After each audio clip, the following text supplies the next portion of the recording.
السلام علیکم ورحمۃ اللہ وبرکاتہ۔ بسم اللہ والحمد للہ والصلاة والسلام علی رسول اللہ وبعد۔ قال اللہ تعالی فی القرآن المجید والفرقان الحمید، اعوذ باللہ من الشیطان الرجیم، بسم اللہ الرحمن الرحیم، علم بالقلم علم الانسان ما لم يعلم۔ قابل احترام صدر اجلاس، فضلائے اہل علم، ذمہ داران جمعیت و جماعت اور سامعین با تمکین، جیسا کہ ہم سب جانتے ہیں کہ آج کا اجلاس ایک روزہ دعوتی و تربیتی سیمینار بعنوان بر صغیر کے مسلمانوں کے مسائل اور ان کا حل کی مناسبت سے منعقد کیا گیا ہے۔ محترم حضرات، آپ سب اس بات سے بخوبی واقف ہیں کہ ہندوستان ایک وسیع ملک ہے۔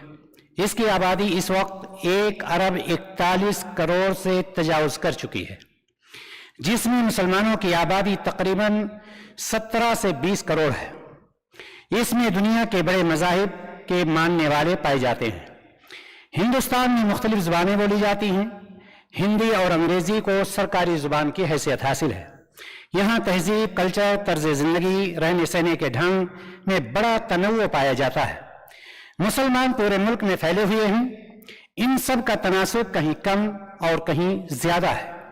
پورے ملک میں مسلمانوں کے چھوٹے بڑے دینی تعلیمی مراکز ہیں جہاں دین کی تعلیم دی جاتی ہے۔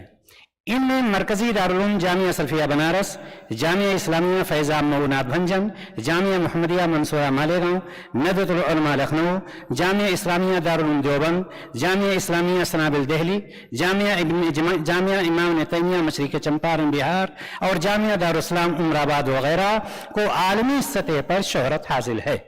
ان کے علاوہ بہت سارے چھوٹے بڑے مدارس پورے ملک میں پھیلے ہوئے ہیں جہاں دینی علوم کی تکمیل کا نظم ہے۔ مسلمانوں کی عام تعلیم کے ادارے بھی ہیں، جن میں سر فہرست مسلم یونیورسٹی علی گڑھ اور جامعہ ملیہ اسلامیہ دہلی مشہور و معروف ہیں۔ اسی طرح سے سینکڑوں کالجز جن میں حکومت کا منظور شدہ نصاب پڑھایا جاتا ہے۔ ہندوستان دینی اعتبار سے کیا ہے؟ ہندوستان میں دینی اعتبار سے عقیدے میں بہت ساری خرابیاں پائی جاتی ہیں۔ مثلا فوت شدہ افراد سے دعائیں مانگنا، قبروں پر جا کر نذر و نیاز تقسیم کرنا، مزاروں پر شیرینی تقسیم کرنا یا چڑھانا، قبروں یا آستانوں کے پاس جانور ذبح کرنا، قبروں کا طواف کرنا، قبروں کی طرف ثواب اور تبرک کی نیت سے سفر کرنا، غیر اللہ سے مدد مانگنا، اسی طرح جانوروں کو غیر اللہ کے نام پر چھوڑ دینا وغیرہ، یہ سارے اعمال قرآن و حدیث کے خلاف ہیں اور شرکیہ اعمال ہیں۔ اس سے معلوم ہوتا ہے کہ صحیح عقیدے کی طرف دعوت دینا بالکل ضروری ہے۔ اس وقت سب سے ضروری عمل یہی ہے کہ صحیح عقیدے کی دعوت دی جائے، کیونکہ اس میں کوئی شک نہیں کہ عقیدہ ہر عمل کی قبولیت کی اولین شرط ہے۔ اگر عقیدہ درست ہوگا تب ہی عمل قبول ہوگا، اور اگر عقیدہ غلط ہوگا تو عمل قبول نہیں ہوگا۔ مسلمان پسماندہ کیوں ہے؟ اس کا جواب اختصار کے ساتھ یہ ہے کہ تعلیم کی کمی، اور ہندوستان ہی نہیں بلکہ ساری دنیا کے مسلمان تعلیمی میدان میں پیچھے ہیں۔ یہ دینی تعلیم اور عصری تعلیم دونوں میں پیچھے دیکھنے میں آتے ہیں۔ آپ عصری علوم کو لے لیں، سائنس اور ٹیکنالوجی کے میدان میں یورپی ممالک چھائے ہوئے ہیں۔ آج دنیا پر وہ راج کرتا ہے جس کے پاس علم اور سائنس اور ٹیکنالوجی کی دولت ہوتی ہے، اور جو دینی مدارس پائے جاتے ہیں وہ بے شک اسلامی قلعے کا کام کر رہے ہیں۔ مدارس سے فارغ طلباء دین اسلام کی خدمت میں مصروف ہیں۔ ان کی قربانیاں ناقابل فراموش ہیں اور ان کو نظر انداز بھی نہیں کیا جا سکتا ہے۔ لوگوں کا مدرسوں کی طرف رجحان ایک خوشائند علامت ہے، لیکن اس میں ابھی لوگوں کو مزید دینی تعلیم سے جوڑنے کی ضرورت ہے۔ دینی تعلیم کے ساتھ مسلمانوں کا رجحان کالجوں اور یونیورسٹیوں کی طرف بھی ہونا چاہیے اور بڑھ چڑھ کر حصہ لینا چاہیے۔ اگر یہ قوم دینی تعلیم کے ساتھ عصری تعلیم سے پوری طرح واقف نہیں ہوگی تو معاشرے میں مزید مفلوج ہو کر رہ جائے گی۔ لہذا مسلمانوں کے لیے جتنی دینی تعلیم لازمی ہے اتنی ہی عصری تعلیم بھی ضروری ہے۔